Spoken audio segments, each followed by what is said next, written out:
Are you living in ressentiment against the life you could be leading right now? Because I was. Hey philosophers. I have yet to get too vulnerable on this channel, but I decided to break out of that fear and get real with you guys and talk about the stuff that I would really only share with my best friends. So, here goes. I was rereading what I think is Nietzsche's best work, which is On the Genealogy of Morals, and I got really hooked on this concept of ressentiment. Ressentiment is a kind of vindictive mental state. According to Nietzsche, weak beings such as priests and slaves harbored ressentiment against the physically and politically powerful. And so this is what they did out of ressentiment. First, they pointed to the powerful and said, "Look, they say they are good, but they are actually evil.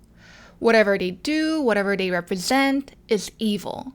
Then they pointed at themselves and said, "Look, we are nothing like them. And since they are evil, we must be good. Everything we represent is good." For example, traits like lowliness, subjection, and cowardice turned into merits like humility, obedience, and patience. And this is what Nietzsche calls the slave revolt of morality that changed the Western moral landscape, driven by ressentiment. Today, ressentiment is often thought of as an envious feeling you have towards other people. But I realized I have ressentiment towards versions of myself. Okay, a bit of background information for my new friends.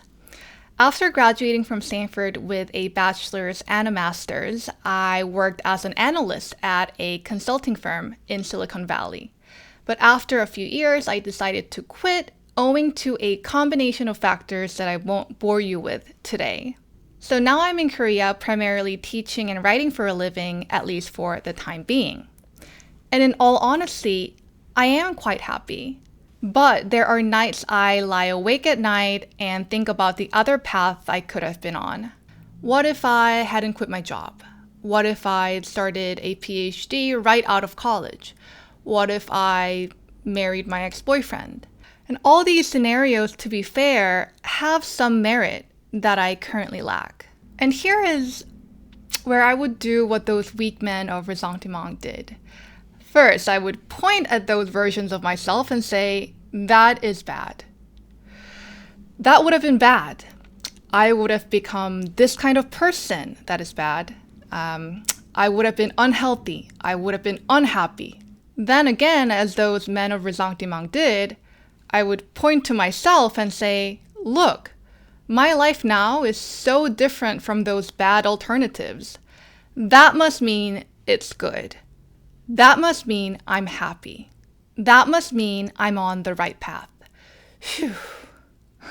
And it was like Nietzsche was prodding me as I read, "While the noble man lives in trust and openness with himself, the man of ressentiment is neither upright, nor naive, nor honest and straightforward with himself.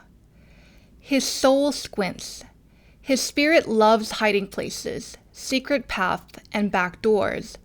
Everything covert entices him as his world, his security, his refreshment."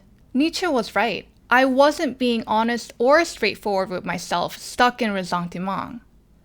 So I decided to be the noble man with the courage to be vulnerable. So now I say to myself, there are certain things I want in life that I don't have.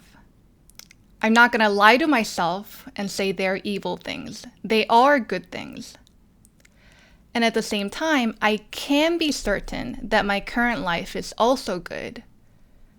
So in making choices going forward, I'll be debating between several good things. And whichever one I choose, I promise I will not make the unchosen path look bad to prop up my choice. I'll be choosing the good that fits me best. So thank you, Nietzsche, for the therapy, and thank you for being part of my philosophical journey. Please like, comment, and subscribe so I can make better videos for you.